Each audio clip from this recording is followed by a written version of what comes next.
Comprar um ar-condicionado sem saber a eficiência energética é como pedir para passar o cartão antes mesmo de saber o preço do produto. Alguns aparelhos consomem o dobro ou ainda mais de energia elétrica, então ao invés de gastar R$ 50 por mês, você vai gastar 100. Ao invés de gastar 100, você gasta 200 e por aí vai. Então nesse vídeo eu vou te ensinar a consultar a eficiência do ar-condicionado que você está pretendendo comprar. Vou te explicar o que significa esse índice, de onde que vem o número que você vai encontrar no momento em que consultar a eficiência e o mais importante, eu vou te ensinar a calcular o consumo do ar-condicionado para que você consiga calcular também o valor gasto por mês com cada modelo aí que você estiver comparando para poder fazer uma escolha 100% racional. Pessoal, existem várias maneiras de economizar energia com ar-condicionado, como vedar bem as portas e janelas, aumentar um pouco a temperatura quando é possível, mas não é esse o foco do vídeo. Esse canal, ele fala sobre elétrica, né? O foco do canal é elétrica, então eu quero falar especificamente sobre o consumo, mais especificamente ainda sobre o rendimento de diferentes aparelhos nas mesmas circunstâncias. Então, eu vou te ajudar a escolher o modelo correto, a comparar modelos diferentes e você mesmo vai poder optar, você mesmo vai poder escolher qual o melhor modelo para a sua necessidade e de acordo com o seu uso, né? De acordo com as características aí do seu uso. Ninguém vai poder dizer para você qual modelo vale mais a pena sem saber quantas horas por dia você usa, sem saber a diferença de preço entre os modelos que você está interessado, sem saber o custo do quilowatt na sua região. Os preços de quilowatt dos aparelhos, eles variam, a quantidade de horas é algo pessoal, é algo seu. Então não adianta ver um vídeo falando qual modelo vale mais a pena sem saber calcular essa diferença de consumo entre os modelos e por isso esse vídeo então ele não vai ser um vídeo rápido e bobinho falando para você escolher um modelo e outro. Eu vou te ensinar a calcular e você precisa prestar atenção então para você poder aprender. Então senta aí, presta atenção nesse vídeo que eu vou te explicar o passo a passo e ao final desse vídeo você vai entender qual modelo, você vai entender como calcular para chegar na conclusão de qual modelo vale a pena para sua necessidade. E para começar, vamos dar uma olhada no site desse fabricante aqui que eu escolhi aleatoriamente. Foi o primeiro que eu encontrei que apresentou as informações necessárias. Só para deixar claro que o canal da Brasiltec não tem nenhum vínculo com esse fabricante, é só a título de exemplo mesmo. Eu peguei dois modelos semelhantes de 12.000 BTUs. Esse primeiro aqui que custa 2.700 e esse outro aqui que custa 2.000, quase 2.500, né? Ambos de 12.000 BTUs, mas um pouco diferentes, né? São modelos diferentes. Eu nem sei como chama esse tipo de compressor aqui, essa tecnologia aqui, esse modelo redondo, né? Nós temos esse outro modelo que é o quadrado também. Enfim, são modelos diferentes, mas ambos com 12.000 BTUs. Nas especificações, se eu rolar a tela para baixo aqui, deixa eu chegar nas especificações. Aqui, ó, especificações. Eu consigo saber o consumo de energia total por ano, né? O consumo anual, que nesse caso é de 421. Então, teoricamente, eu vou pegar esse valor de 421, vou dividir por 12, né, já que é um consumo anual, vou dividir por 12 e o resultado vai ser o consumo por mês. Então, 421 kWh por ano, dividido por 12 meses, eu tenho 35 kWh por mês. Aqui em Santa Catarina, o quilowatt está por volta aí de 90 centavos. A minha última conta deu, já considerando os impostos e a bandeira vermelha, deu R$ 184 e foram 204 kWh consumido. Então dá por volta aí da um pouquinho mais de 90 centavos, né, considerando as casas decimais. Então, se eu pegar esse valor aqui e multiplicar por 90 centavos, eu tenho R$ 31,57 de consumo mensal, considerando esse modelo aqui, né? Se eu partir para o outro modelo, aquele outro modelo de 12.000 BTUs, do mesmo fabricante, descendo aqui nas especificações, vamos lá, especificações. Eu tenho 501 kWh, então dá próximo de 80 kWh a mais, né? Olha só, aqui tinha dado 31, né? Vamos refazer essa conta. 501 dividido por 12, eu tenho 41 kW por mês. Então, vezes 90 centavos, dá 37,57. Então, de 31 foi para R$ 37 reais. E nesse caso, eu tenho uma diferença aí entre os modelos de R$ 6 por mês. Então é só acessar o site do fabricante, consultar o consumo anual, dividir pela quantidade de meses e multiplicar pelo valor do quilowatt e você tem o valor do consumo mensal em reais, considerando também os centavos, com precisão de centavos. É simples assim. Não porque esse valor de consumo anual ele é presumido com base em algumas condições que foram estabelecidas pelo Inmetro e não são as condições que você vai encontrar na sua casa.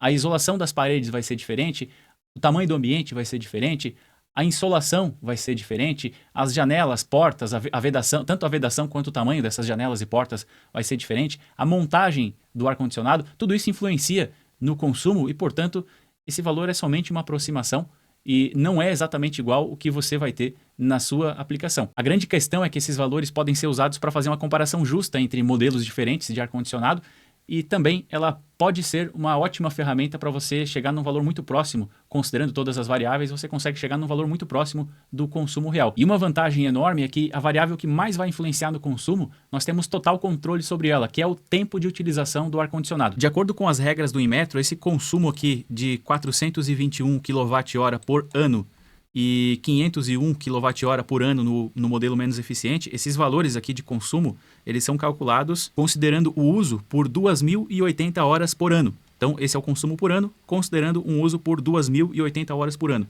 Então, 2.080 horas dividido por 365 dias, nós temos 365 dias no ano, dá 5,7 praticamente horas por dia. Arredondando aqui dá 0,7, né? Esse 0,7 ele não é minutos, né? Não é 70 minutos, é 70% de uma hora. Então, se uma hora tem 60 minutos vezes 0,7, isso dá 42 minutos. Então, o total aqui, esse consumo, que é presumido aqui de 501 ou de 421, dependendo do modelo, é considerando um uso diário por 5 horas e 42 minutos. Acontece que se você passa o dia em casa, a média de uso do ar-condicionado vai fácil para 10, 12 horas por dia, né? Às vezes até mais.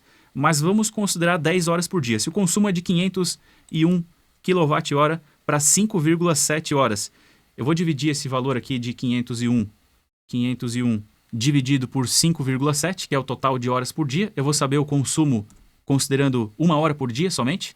E vou multiplicar agora por 10 para saber considerando 10 horas. Então, peguei o valor anual, que era 5,7 horas, dividi o 501 por 5,7. Agora, vou multiplicar pela quantidade real de horas. E o resultado é 878,9. Essa aqui é a quantidade de quilowatt-hora anual que você vai consumir, considerando que ao invés de 5,7 horas, são 10 horas. Agora, se eu dividir isso aqui por 12, eu vou ter o valor do consumo mensal. Nesse caso, 73 kWh. Agora, se eu multiplicar esse valor aqui por 0,9, que é o valor do quilowatt-hora, eu chego em R$ 65,92 por mês, considerando o modelo que consome um pouco mais, que é o de 501. Né? Se fizer essa mesma conta com outro aparelho de ar-condicionado, o que gasta 421 kWh por ano, o resultado é de R$ 55 aproximadamente. Então, de 65 cai para 55, mais ou menos R$ 10 de diferença.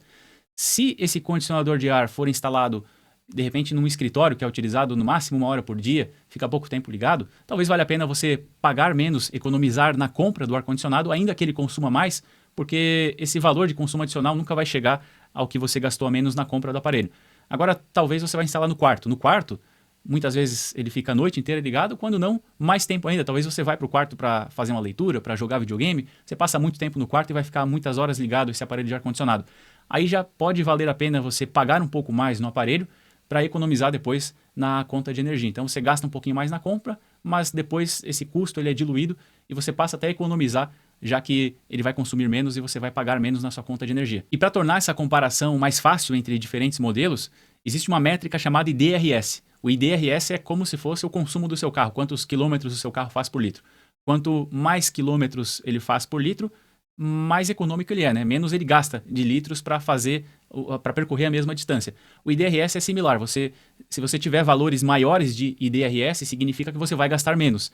Se você tiver um IDRS baixo, significa que você vai gastar mais. Mas isso proporcionalmente à capacidade do seu ar-condicionado. É possível que um ar-condicionado de 30.000 BTUs, por exemplo, tenha um IDRS mais alto do que um de 9.000 BTUs. Não é proporcional à capacidade do ar-condicionado. A capacidade de refrigeração dos condicionadores de ar, ela é medida em BTUs, né? Em BTUs.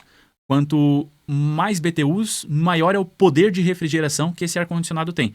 Essa capacidade de retirar calor do ambiente, ela pode ser a mesma em diferentes modelos, né? Nesse caso, 12.000 BTUs e no outro caso aqui, os mesmos 12.000 BTUs.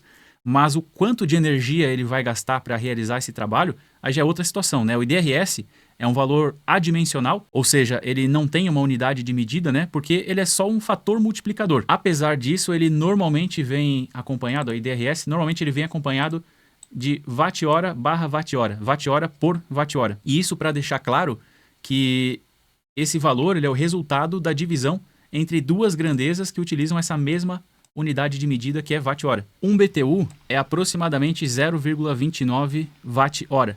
O watt, esse watt aqui, ele é uma unidade de energia e não necessariamente de potência elétrica.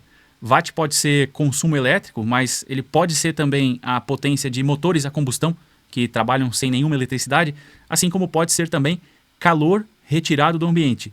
E é esse o caso. Esse watt aqui que está sendo convertido, que é um BTU convertido em watt, esse watt aqui, ele é calor retirado do ambiente e não é necessariamente uma potência elétrica. Então a gente está medindo a capacidade de refrigeração do ar-condicionado em watt. Estou convertendo aqui BTU em watt, mas é a mesma coisa, né? É a mesma capacidade de refrigeração. Acontece só que está sendo feita uma conversão de unidade de medida. E para chegar no IDRS, como ele é um fator aí, um índice, né?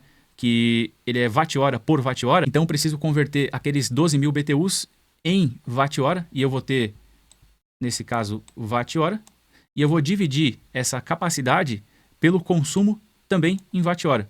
Então é por isso que eu tenho watt-hora por watt-hora no IDRS, nesse caso 5,8, o resultado é 5,8 watt-hora dividido por watt-hora, e aqui 6,9 no modelo mais eficiente. E como eu falei, os modelos mais eficientes, eles têm, os modelos que são mais eficientes, portanto, consomem menos, eles têm um IDRS maior. Ó, 421, nesse outro caso eu tenho um consumo maior e um IDRS menor. Então, se eu tenho a capacidade de refrigeração dividido pelo consumo elétrico, o resultado disso aqui é um índice que vai me indicar qual é a eficiência desse ar-condicionado, o quanto ele consegue refrigerar baseado no quanto ele consome. Como a unidade de medida é a mesma, watt-hora com watt-hora, eu posso cortar essa unidade de medida e por isso que eu falei que é uma grandeza adimensional, é apenas um fator, na verdade, né? É um fator multiplicador e é adimensional porque não tem unidade de medida. Apesar disso, geralmente vem acompanhado dessa informação de watt-hora por watt-hora, porque isso permite nós identificarmos rapidamente que as duas grandezas estão em watt. E, portanto, se eu tiver um valor maior de refrigeração, quanto maior for o valor de cima, maior vai ser o meu IDRS, né? Quanto maior for o valor da refrigeração, maior o IDRS.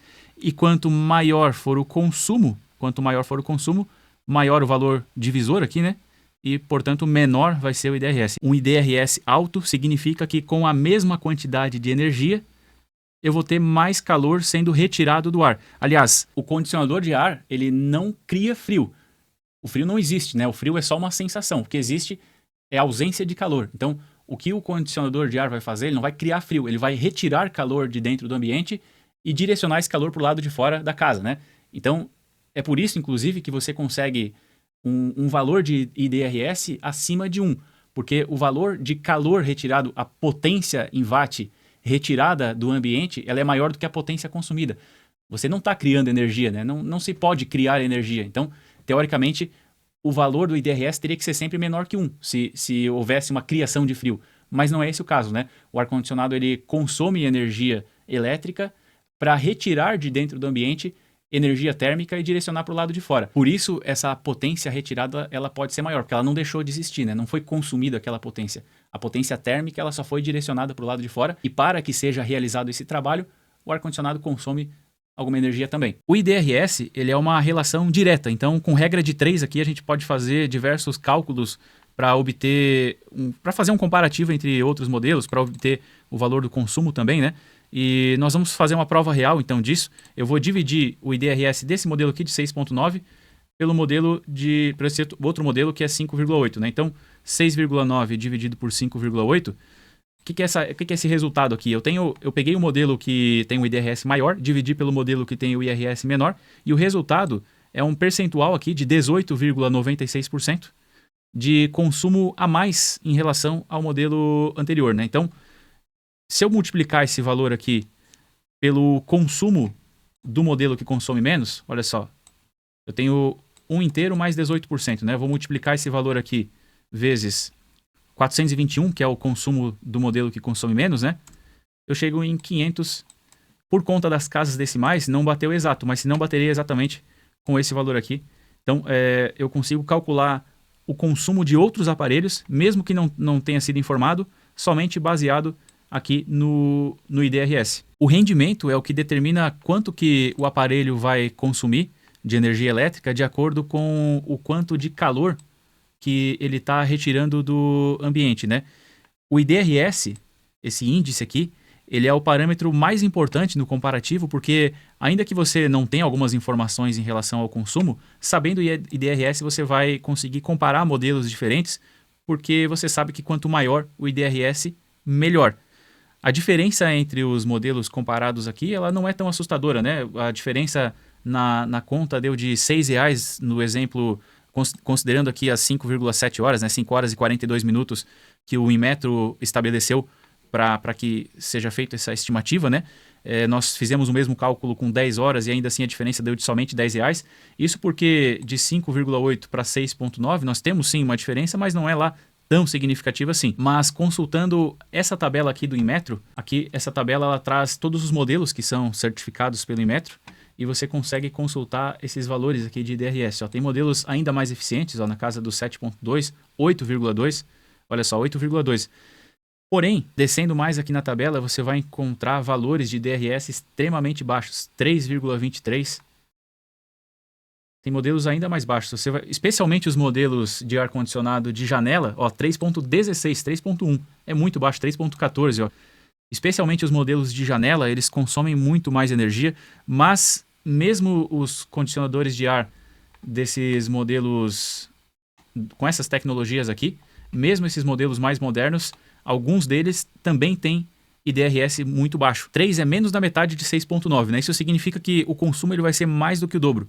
Então, comparando aqui de 3,14, eu nem sei se esse é o menor e eu nem sei se aquele 8 é o maior. Eu não olhei todos os valores aqui, mas vamos fazer uma conta rápida. 8,20 dividido por 3,14, eu tenho 2,6. Então, como eu falei, o IDRS é uma relação direta, então eu posso dividir um valor pelo outro, e aí eu tenho uma razão aqui. Essa razão eu posso multiplicar pelo valor do gasto, considerando esses 8,20.